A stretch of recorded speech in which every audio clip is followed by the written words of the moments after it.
दोस्तों साल 1945 में 6 अगस्त और 9 अगस्त के दिन कुछ ऐसा हुआ जिसने पूरा इतिहास बदल कर रख दिया। उस इंसिडेंट ने लाखों लोगों की जान ले ली। कई दशकों तक उस इंसिडेंट का प्रभाव देखने को मिला और शायद अब आप समझ ही गए होंगे कि हम हिरोशिमा और नागासाकी पर हुए न्यूक्लियर बॉम्ब अटैक्स की बात कर रहे हैं। इस घटना ने जापान पर इतना गहरा सदमा डाला था, जिसके बाद जापान ने तय किया था कि वो फ्यूचर में कभी भी न्यूक्लियर वेपन्स डेवलप नहीं करेंगे। जापान का तो ठीक था, लेकिन आगे ऐसी तबाही ना हो और दूसरी कंट्रीज को न्यूक्लियर वेपन्स बनाने से कैसे रोका जाए, इसके लिए ब्रिटेन, यूएसए और रशिया जैसी कंट्रीज ने 1968 में मिलकर एक प्लान तैयार किया और एनपीटी बनाने की बात कही। एनपीटी का full form non proliferation treaty है, जिसे हम हिंदी में परमाणु अप्रसार संधि भी कहते हैं। दोस्तों, इंटरनेशनल ऑर्गेनाइजेशन इन 5 मिनट्स की वीडियो सीरीज के आज के एपिसोड में हम इसी एनपीटी के बारे में जानेंगे और हम जानेंगे कि एनपीटी क्या काम करती है और सबसे बड़ी बात, ये ऑर्गेनाइजेशन जिसमें 191 मेंबर्स हैं, उसमें हमारा देश भारत शामिल क्यों नहीं है, क्यों भारत इसका मेंबर नहीं बनना चाहता और अगर भारत इसका मेंबर बन भी गया तो इसके क्या डिसएडवांटेजेस होंगे। दोस्तों, आज की इस वीडियो में हम इन्हीं सवालों के जवाब ढूंढने की कोशिश करेंगे और साथ ही हम ये भी जानने की कोशिश करेंगे कि आखिर इंडिया के साथ एनपीटी ने ऐसा क्या बर्ताव किया जो आज इस ऑर्गेनाइजेशन को हिपोक्रेट ऑर्गेनाइजेशन कहा जाता है। दोस्तों, एग्जाम के पॉइंट ऑफ व्यू से आज की ये वीडियो काफी इंपॉर्टेंट होने वाली है, इसीलिए वीडियो को स्किप किए बिना एंड तक बने रहिए। क्या है एनपीटी? दोस्तों, एनपीटी, जिसे न्यूक्लियर नॉन प्रोलिफरेशन ट्रीटी भी कहा जाता है, ये ट्रीटी ये अश्योर करती है कि कोई भी देश न्यूक्लियर वेपन्स की टेस्टिंग ना करे और न्यूक्लियर मटेरियल के स्प्रेड को कम किया जा सके। इसके अलावा एनपीटी का मेन ऑब्जेक्टिव न्यूक्लियर डिसआर्मामेंट है, यानी वर्ल्ड से पूरी तरह से न्यूक्लियर वेपन्स को खत्म करना है। दोस्तों, एनपीटी का मकसद तो आप समझ ही गए होंगे, लेकिन इसे बनाने की जरूरत क्यों महसूस हुई, आइए वो भी आपको बताते हैं।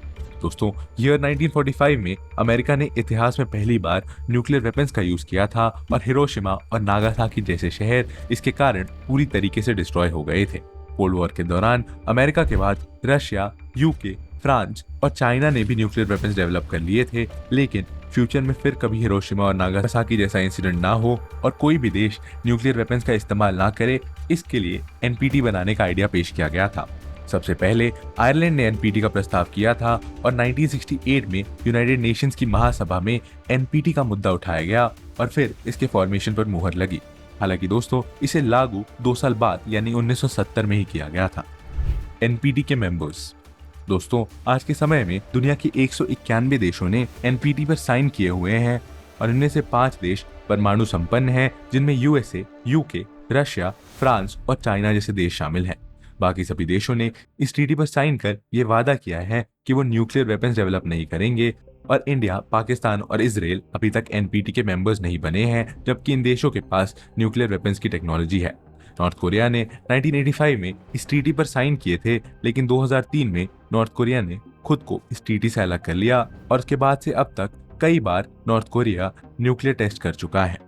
इन देशों के अलावा केवल एक ही और देश है और वो है साउथ सुडान, जो कि 2011 में ही बना था। उसने ही एनपीटी पर साइन नहीं किए हैं। Why India is not a member of NPT?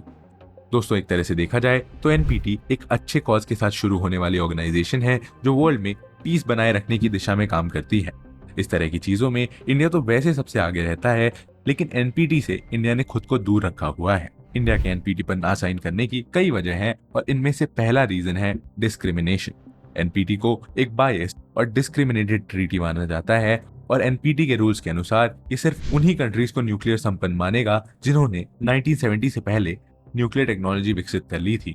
उसके बाद जिन देशों ने न्यूक्लियर वेपन्स बनाए हैं उन्हें यह ऑर्गेनाइजेशन परमाणु संपन्न नहीं मानता है। ऐसे में इंडिया के सामने ये दुविधा खड़ी हो जाती है कि यदि इंडिया एनपीटी को साइन करता है तो उसे न्यूक्लियर वेपन्स आने वाले समय में डिसआर्म करने होंगे, और अगर इसके बावजूद इंडिया चोरी छिपे वेपन्स अपने पास रखता है तो इंडिया पर कई सैंक्शंस लगाए जा सकते हैं। जबकि 1970 से पहले जिन देशों ने न्यूक्लियर वेपन्स बना लिए थे उनके लिए ऐसा कोई प्रावधान नहीं है।